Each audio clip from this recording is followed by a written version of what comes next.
1, 2, 3, go!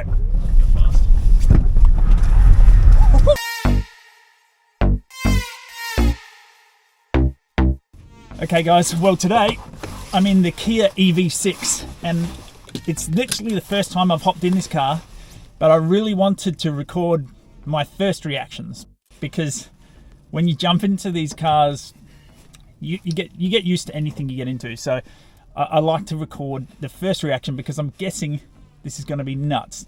This is a media car. I've got it for a week. I'm going to be doing tests on the mileage. I might test the RF frequencies for those that are curious.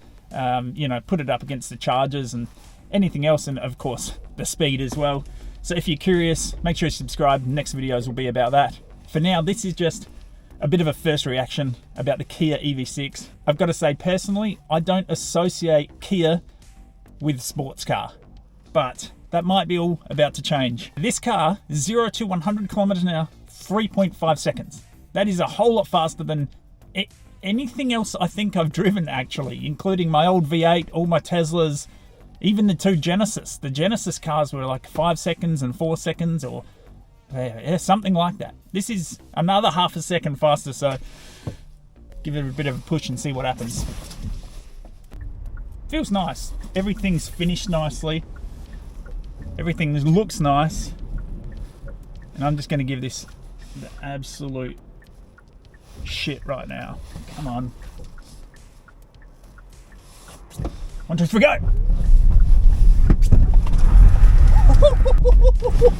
Holy shit!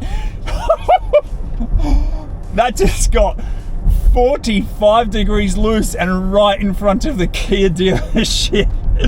Oh my god!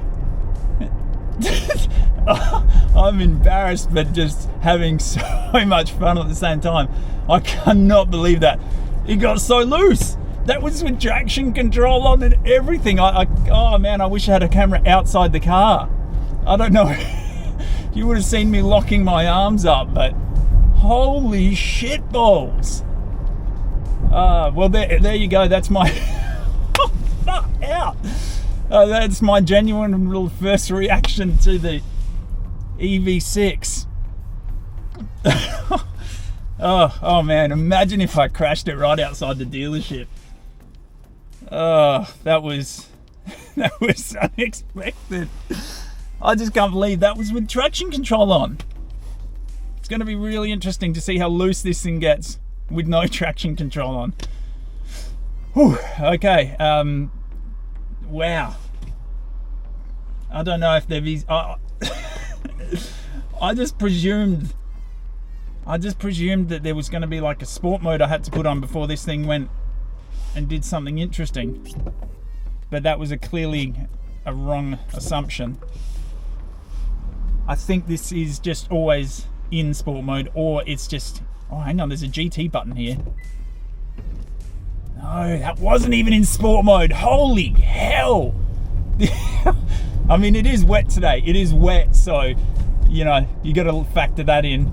Now I know what I'm in for. I'm going to be a lot more careful on what road I light this up on. I'm not just going to give it a heap of gas right now because I'll probably just plow it into one of these parked cars. But oh man, I just can't believe it wasn't even in sport mode.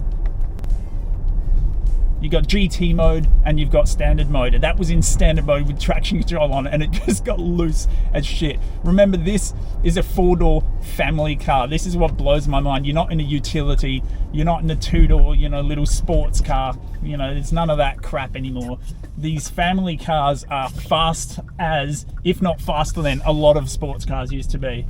All right, I'm just going to give it a bit of whip here and see what happens. The traction kicked in a lot better then, and that's in sport. The traction was a lot better. Oh man, I still can't believe that just got so loose. All right, so I don't know what else to do here. We can do a launch. We can do a launch, and you can tell I'm excited.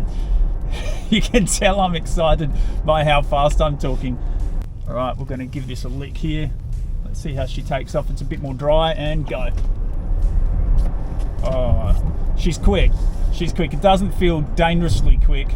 Obviously, me pulling it out while turning and giving it a bit of slits, it might have not been the best idea. But it's going to be interesting. You know what, to be honest, I think I got so used to the Genesis having a flawless traction control. You know, that car was so quick. It was only 0.5 of a second slower than this, and I just couldn't get the wheels to spin. You know, with the traction control on, it was flawless. You could just launch that car. So obviously I should have been a bit more careful being in a different brand and not just expected it to be the same. But look, I'm going to do a much more in-depth review. I'm going to do a 200-kilometer trip in it on the freeway, and you know, just take it around. So if you're curious to see more about the Kia EV6, and later we're going to try and get our hands on the Kia EV9. If you're curious about these cars and want to see more about EVs, make sure you subscribe, and we'll see you in the next one.